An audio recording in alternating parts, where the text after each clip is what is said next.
Et bonjour à tous, ravi de vous retrouver pour l'émission du mercredi 19 mars 2025. On se retrouve avec un Bitcoin à l'équilibre 83 200, un Ether qui repasse au-dessus des 1009, quasi 1940, mais pareil, plus ou moins à l'équilibre. On a quand même plus 6% pour Tron TRX, plus 4 pour Toncoin, plus 3,50 pour Stellar. Et on voit que voilà, ce top 20 pour l'instant suit au pas. Polkadot dans le vert sur la semaine, plus 14, plus 5 sur les dernières 24 heures. C'est également le cas de Hyperliquid avec plus 5 et plus 8 sur les dernières 24 heures aussi. On a plus 6, plus 4 pour VeChain et Kaspa et on clôture le top 50 avec Fast Token, Algorand, Render, Sonic, Arbitrum qui sont entre 1,5 et 1,7 milliards de capitalisation. Notre point bas sur le 4 heures est toujours autour de 76,6 et on voit qu'on latéralise depuis donc la mèche qui a eu lieu autour de minuit le 11 mars. On est dans un range désormais, un micro-range entre 85-86 au nord et les 78-76 au sud. On a une petite médiane de changement de polarité autour de 86,7 qui ensuite nous conduit à 91,92 et ensuite c'est la porte ouverte à 95 et 100 000 $. Le Crypto Fear and Greed pour sa part 32, toujours dans la peur mais plus l'extrême peur. Au plus on reste longtemps dans cette zone, au plus on latéralise et au mieux on peut potentiellement marquer un point bas, enfin un support, au peine si jamais on a trop de volatilité en effet de descendre comme on l'a vu la dernière fois autour de 73-75. Donc en soi c'est pas non plus super surprenant que les 73-75 aient été front run et que ça se soit arrêté un peu avant. C'est pour ça aussi que quand vous avez des zones de prix en tête systématiquement, que ça soit pour la prise de profit à la hausse ou pour rentrer sur le marché quand ça baisse, il vous faut tout simplement établir des zones et pas avoir juste un prix sur lequel vous allez vous focaliser et que la plupart du temps le marché malheureusement ne nous donnera pas. L'émission du jour est sponsorisée par Desblocs qui nous accompagne depuis plusieurs semaines, plusieurs mois même désormais. C'était la première fintech à avoir l'agrément PSAN niveau 2 et vous pouvez donc faire absolument tout ce que vous voulez avec un IBAN français, donc exit les fermetures de comptes arbitraires, vous pouvez rentrer, sortir en euros, convertir vos crypto-monnaies, achat-vente et vous pouvez tout transférer, que ce soit les NFT, le tout dans un portefeuille non custodial. Donc clairement, n'hésitez pas à aller essayer, le lien est en commentaire et description. Pour ceux qui voudront aller plus loin, ça vous offre 3 mois sur le premium et dans tous les cas, l'utilisation primaire est tout à fait gratuite. La Bank of Japan, qui est l'équivalent de la BCE ou de la Fed pour l'Europe et pour les États-Unis, qui maintient son taux directeur à 0,50, c'est ce qu'espérait le consensus. Pour rappel, la hausse de ce taux était ce qui avait créé la panique sur les marchés le 5 août 2024 lors de l'événement nommé Yen Carry Trade, puisqu'il faut savoir que pendant des années, eh bien, tout simplement, on pouvait emprunter du yen à 0% et donc lorsque tout ça est monté, ça a créé des appels de marge et pas mal de cascades de liquidation. Donc ça, c'est plutôt une bonne nouvelle en termes de stabilité. Toujours au niveau macro, eh bien, autour de 14h, alors ça sera l'heure des États-Unis, ça sera plutôt autour de 19h, heure de Paris, on aura le FOMC avec Jérôme Powell qui va donner donc les dernières directives par rapport à justement la Fed des États-Unis. Est-ce qu'on reste sur les mêmes taux? Est-ce qu'on baisse? Est-ce que l'on monte? Tous les mots de son discours vont avoir un poids au vu de tout ce qui s'est déroulé, notamment récemment vis-à-vis de cette administration entrante de Donald Trump. Donc là, ça peut avoir un impact à court terme. Après, au long terme, bien entendu, ce qui aura réellement un impact, ça sera la baisse des taux qu'il va falloir acter tôt ou tard. Combien de baisse de taux en 2025? Combien en 2026? Et surtout de surveiller toutes les métriques, que ça soit l'emploi, l'inflation et toutes les métriques qui paraissent semaine après semaine. Un index qui finalement m'a rappelé un peu ce qui se passe notamment du côté des stablecoins, puisque en ce moment on a des marchés qui ne veulent pas prendre de risques et donc vous avez le graphique de Rolex Market Index par rapport au prix du BTC sur 5 ans et on voit que depuis le pic de la bulle de 2021 où le prix des montres de luxe s'était complètement envolé, eh bien on est sur une trend de baissière constante. Entre temps, nous on a eu de belles choses du côté du Bitcoin et là peut-être, eh bien en effet, c'est un graphique qui pourrait corroborer tout simplement la non prise de risque au niveau des altcoins sur le marché crypto qui représente un peu la fin du risque ultime dans un portefeuille généralisé de tout investisseur et encore plus côté institutionnel, les altcoins aujourd'hui n'existent même pas ou très peu.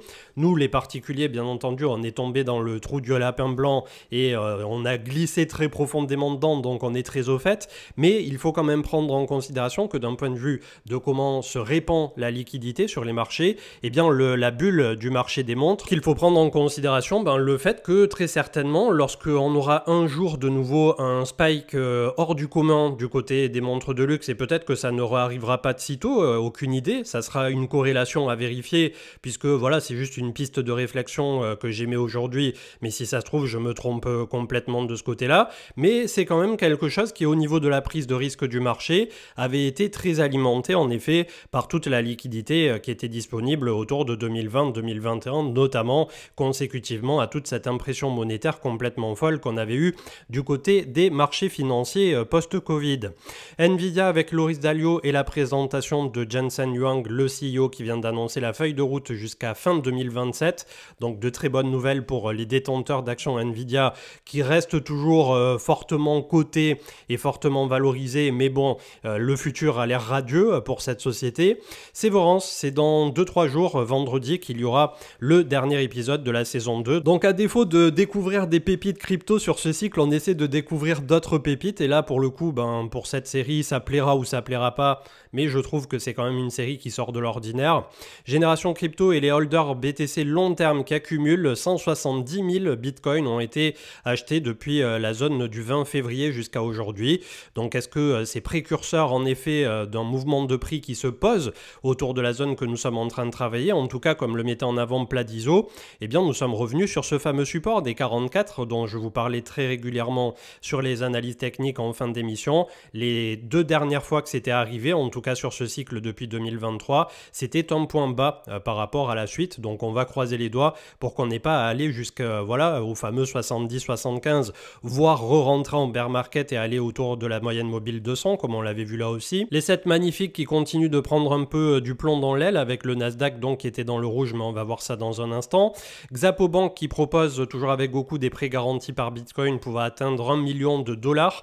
Donc si vous êtes convaincu que le BTC ira plus haut, en effet, ça fait partie fiscalement parlant et notamment pour la France des événements qui ne déclenchent pas de fait générateur d'imposition si l'on vous prête des fiat en échange d'un collatéral crypto. Après faites attention puisque en France aujourd'hui je ne sais pas si c'est disponible par rapport à ce type de banque. Il faut voir, toujours demander des rescrits ou demander l'avis d'un avocat fiscaliste bien entendu. Microsoft qui signale un cheval de Troie malveillant ciblant spécifiquement les extensions de wallet crypto. Il s'appelle le Stilrachirat et il peut surveiller en permanence le contenu du presse-papier notamment à la recherche des clés de crypto-monnaie et des mots de tout ce qui s'en réfère. Donc faites très attention à ça, essayez d'utiliser justement des gestionnaires de mots de passe où vous n'avez pas à retaper ou à copier-coller quoi que ce soit directement à la main, et vérifiez également notamment dans le navigateur Brave, vous pouvez désactiver les fameux presse-papier ou les trucs comme ça, et notamment le cache autour des presse-papier. Donc il y a pas mal d'options à mettre en place sur les navigateurs modernes, mais voilà, c'est un rappel de plus que les hackers redoublent d'ingéniosité pour nous pirater nos précieuses crypto-monnaies. Le média de l'investisseur est Alphabet, donc Google réalise l'une des plus grandes acquisitions de l'histoire avec un rachat de la startup Wiz pour 32 milliards de dollars. C'est Wiz qui est spécialisé dans la cybersécurité. Je reviens pas donc sur le S&P et le Nasdaq qui ont eu une ouverture hier qui était assez horrible, tandis que l'or nous a fait un nouvel ATH bien au-dessus des 3000 $ l'once désormais. Je suis assez d'accord avec Checkmate qui déroulait un peu un ressenti sur le fait que petit à petit on est en train de perdre le fameux cycle de 4 ans et que depuis 2020 notamment, au vu de ce qui s'est passé avec le marché américain, cette rapidité, cette volatilité qui est en train de sortir des écarts types qu'ils avaient connus depuis des dizaines d'années, eh bien on a un marché crypto qui forcément va lui aussi à terme perdre son cycle de 4 ans et on aura des micro-cycles un peu plus imbriqués. Donc petit à petit, je suppose qu'on va aller vers ça et je suis assez d'accord avec lui tout simplement. The Big Whale et Grégory Raymond qui nous faisaient part des infos que BlackRock, Centrifuge, Super State Funds ont rapporté l'énorme appel d'offres visant à gérer 1 milliard issu de la réserve de Sky Ecosystem, donc anciennement MakerDAO. La statistique qui fait mal, alors c'est une statistique un peu biaisée selon comment on prend janvier, février 2018, mais grosso merdo, si on n'inclut pas le rendement de staking, bien entendu, Ether aurait fait 106% de date à date sur 7 ans à peu près, tandis que le S&P S&P 500 aurait fait 126%. Si on prend 15 jours avant, 15 jours après, on monte plutôt autour de 200%, notamment en incluant voire 230% si on inclut le staking. Donc c'est assez situationnel et surtout ce qu'il faut en retenir, c'est que sur une dizaine d'années, le S&P 500 a imprimé 223%, tandis que Ether, au point d'aujourd'hui, c'était 62 000% et au pic, on était à 150 000%. Donc forcément, en ce moment, il y a pas mal de FUD autour de Ether. Et nous, les premiers, tous les détenteurs d'Ether dans un portefeuille, eh bien, nous sommes impactés et c'est un peu d'incompréhension aussi de ce qui s'est déroulé sur ce cycle, franchement. Donc on va voir comment ça va évoluer là au travers du temps. Et il y avait également la stat que sur 4 ans, et ça c'est un peu pour nous achever, comme je disais, on a effectivement le livret A qui aurait mieux performé que Ether sur cette zone d'à peu près 4 ans. Donc voilà, en ce moment, Ether n'est pas en odeur de sainteté pour le marché crypto, mais j'espère bien entendu que ça changera par la suite. On avait les statistiques donc de John Plassard qui nous parlait du S&P 500 qui vient d'enregistrer il y a 24 heures sa deuxième meilleure journée consécutive avec 90% d'actions en hausse après avoir atteint son plus haut niveau depuis 6 mois. Et donc historiquement, le S&P 500 est en hausse 2 mois après dans 100% des cas quand on regarde les dernières itérations depuis 1938. Donc c'est des tableaux comme ça statistiques sur lesquels j'essaie de plus en plus de me baser.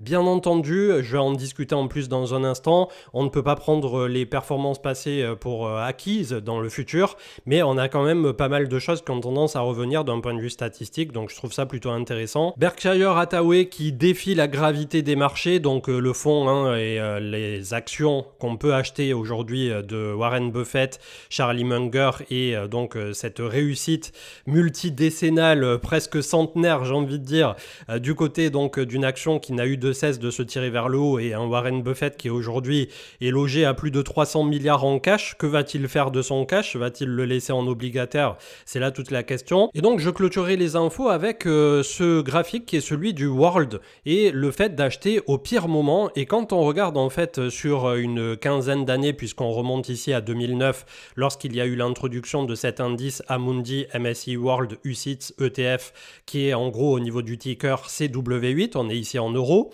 eh bien vous avez donc pour des personnes qui seraient rentrées sur les points hauts, mauvais endroit, mauvais moment en lump sum, c'est-à-dire en une seule fois, l'inverse du DCA finalement, en prenant en considération les baisses d'à minima 10%, vous arrivez à la 11e itération actuellement, et on a eu moins de 12% récemment. Si l'on fait toute la moyenne, on est sur du 16% de correction, donc par rapport à ces 11 dernières corrections.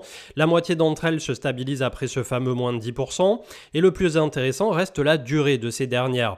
En moyenne, cela a fait état d'une correction de 287,5 jours, c'est-à-dire 9 mois et demi. La correction la plus courte étant autour des 2 mois et la plus longue ne fut pas celle du Covid, bien que la plus profonde puisqu'on était à moins de 35%, mais bel et bien celle de l'automne 2022 où il a fallu 2 ans pleins, 728 jours, de novembre 2021 à novembre 2023 pour refaire un nouveau point haut et rentrer en découverte de prix. Donc comme vous l'aurez compris, les corrections normales de moins 5 à moins 10 se produisent très régulièrement. Celles faisant état de moins 20% et plus sont pour leur part beaucoup plus rares, 3 fois sur 11, et on a la TradFi qui considère qu'un bear market se manifeste à compter justement de ces moins 20%.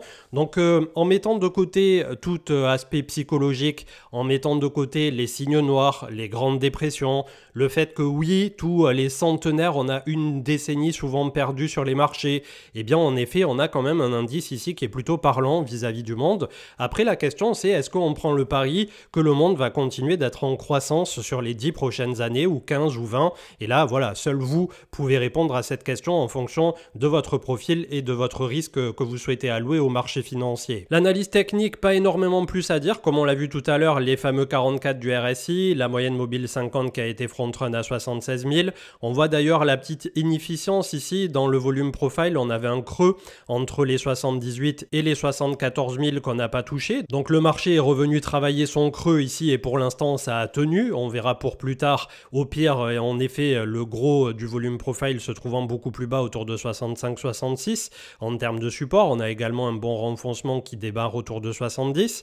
La moyenne mobile 200 qui est toujours autour de 45 pour sa part et qui, quand on la projette comme ça un peu au doigt mouillé, en effet, on aurait une projection qui nous amène autour de 50 000, mais plutôt sur la fin d'été, début d'automne 2025, ce qui est plutôt positif pour la suite puisqu'on voit qu'au long terme, on est malgré tout toujours au niveau du Bitcoin, en tout cas dans une trend haussière. Et dans l'attente de ce qui se déroulera ce soir en fin de journée, donc début d'après-midi pour les États-Unis, le Nasdaq avait clôturé à moins 1,66. On voit que désormais la zone des 19 925 fait office de résistance avec la moyenne mobile 50.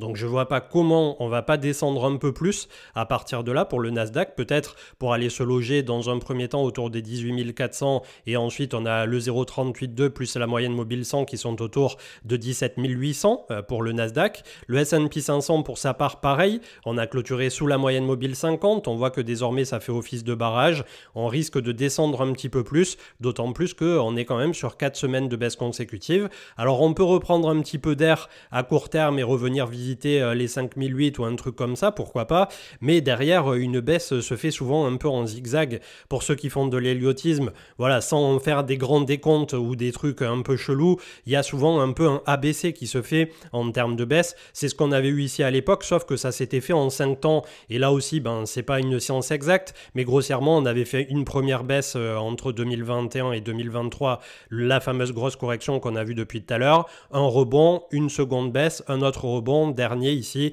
et on est sur un zigzag comme ça en plusieurs temps. Donc je sais pas ce que ça va donner pour la suite, mais en tout cas pour l'instant quand on regarde comme ça, personnellement je dirais plutôt que la correction n'est pas tout à fait terminée pour les États-Unis. Après ça peut être situationnel, hein. Ce soir si Jérôme Powell se réveille et dit ça y est on baisse 2-3 fois les taux en 2025, bien entendu que tout ceci sera annulé derrière nous, mais pour l'instant je peine quand même à croire que ça se passe aussi vite et aussi facilement.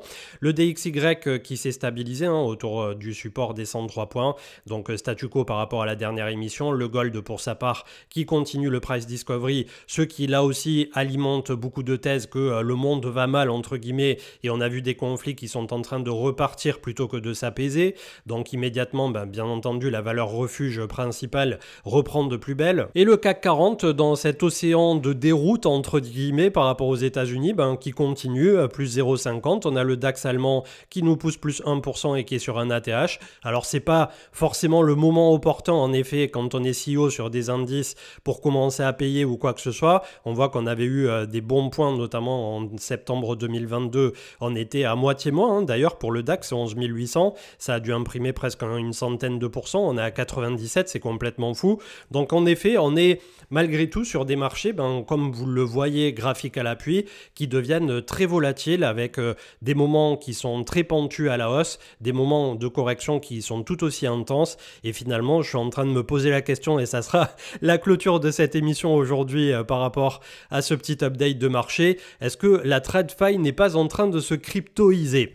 Je vous souhaite une excellente journée et pour ma part je vous retrouve ce week-end. Ciao ciao.